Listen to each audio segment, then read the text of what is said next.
Hai guys, terjadinya perang Hamas-Israel di weekend kemarin itu tidak membuat terlalu banyak perubahan kepada harga Bitcoin. Kita akan lihat apa yang sedang Bitcoin lakukan untuk prediksi harga selanjutnya dan analisa indeks mata uang dolar yang menjadi salah satu chart penting untuk Bitcoin. Apakah Bitcoin bisa dari sini naik atau malah turun?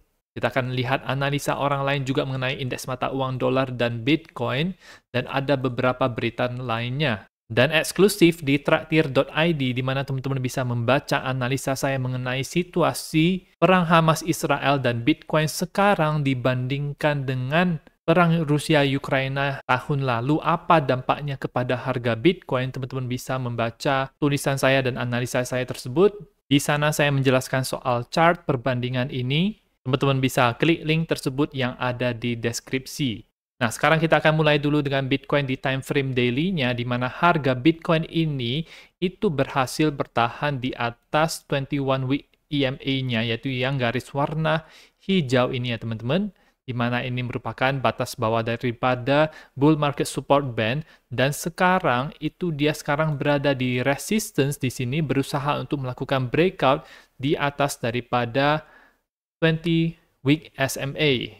Di mana sebuah weekly close candle di atas daripada bull market support band ini sangat penting, menunjukkan kalau Bitcoin bisa berubah menjadi uptrend lagi setelah dia sempat turun daripada bull market support band ini. Dari indikator sebenarnya ini kita masih dalam posisi yang bullish, di area yang bullish, dan 3 hari kemarin termasuk hari ini yaitu Sabtu, Minggu, dan hari ini itu masih tetap berada di daerah ini saja. Tampaknya harga Bitcoin itu berusaha untuk mendobrak daerah atas 20 week SMA ini.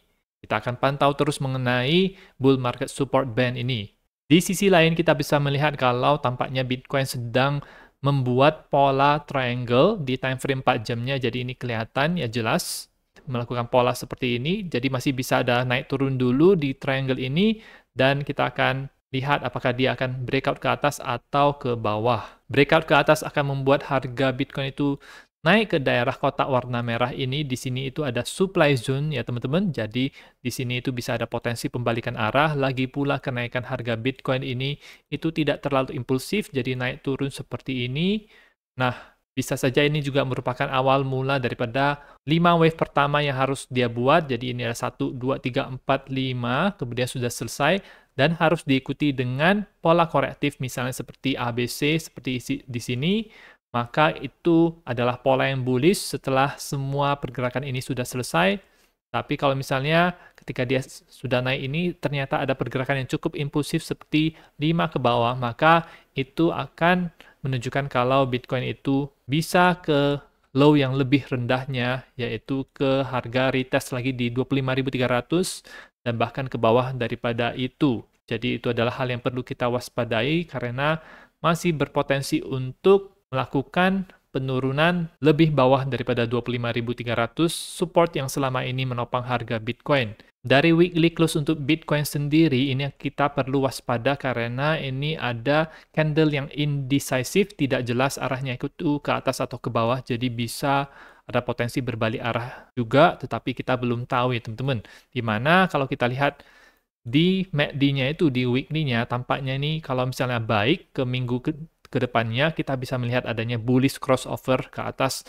Hal yang sama terjadi juga di altcoin, di time frame weekly-nya itu banyak yang akan segera cross bullish seperti ini. Nah, sekarang kita akan melihat untuk indeks mata uang dolar, di mana ini membuat candle gravestone doji. Candle ini itu biasanya terbentuk di puncak, jadi di atas-atas, di mana kelihatan ada wick yang sangat panjang seperti ini. Nah, ini sangat jelas sekali ada wick yang sangat panjang. Hari ini ada sedikit kenaikan, nah itu wajar sekali terjadi karena bisa saja di time frame yang lebih rendahnya itu dia mau membuat yang namanya lower high terlebih dahulu.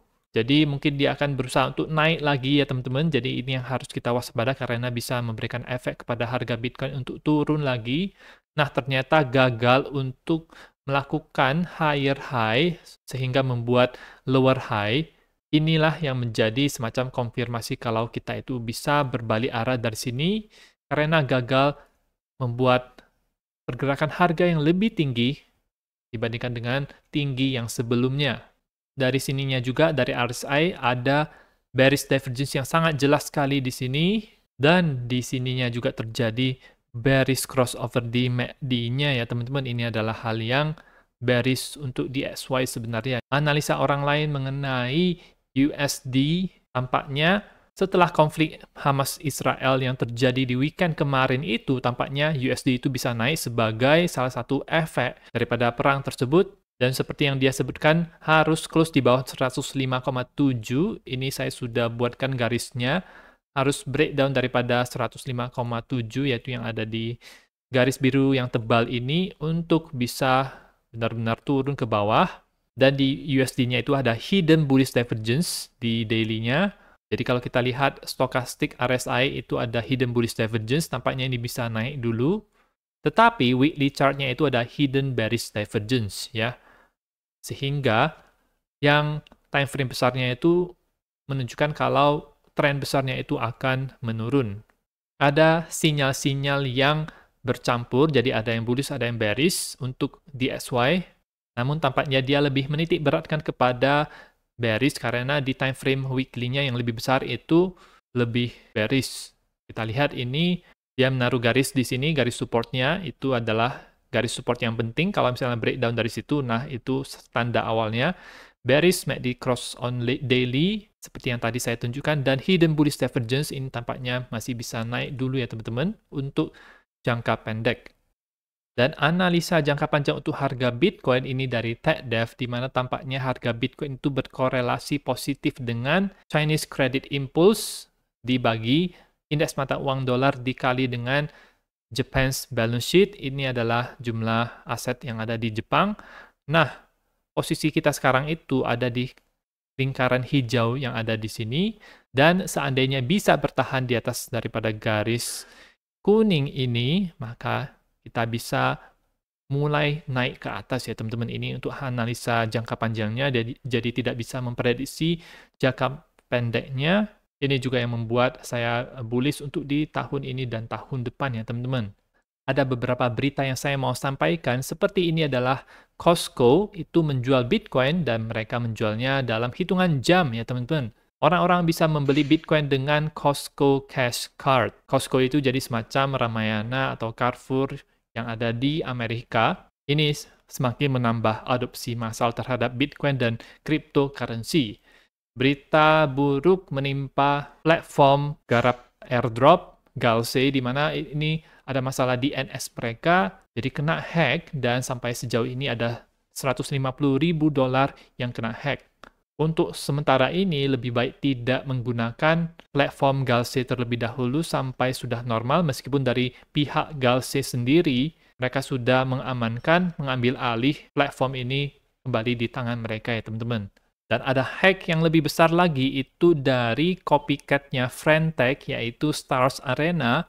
Di hack hampir $3 juta ini ada di ekosistem Avalanche ya. Tampak seperti dibuat-buat karena ketika awal di hack mereka tidak menambah sekuritas mereka. Kemudian terjadilah hack yang kedua. Jadi ini ada dugaan pekerjaan orang dalam yang melakukan hack ini karena bisa di hack 2 kali. Dan di hack yang pertama itu timnya itu tidak melakukan langkah-langkah menambah keamanan mereka. Di awal minggu lalu itu juga Friendtech kena hack dengan jumlah sampai 385.000 di dalam koin Ethereum. Jadi stay safe, jangan terlalu all in kepada platform yang baru seperti ini. Coba-coba boleh, tetapi sejumlah yang kita bisa tanggung. Dan terakhir adalah event besar untuk minggu ini, yaitu di hari Kamis seperti biasa akan ada berita inflasi core CPI month-to-month, year-to-year, yang pastinya akan memberikan volatilitas kepada harga Bitcoin. Dan itu saja untuk informasi pada video kali ini. Teman-teman bisa cek artikel yang saya buat di traktir.id ini, akan saya taruh linknya di deskripsi, dan nantikan video saya selanjutnya.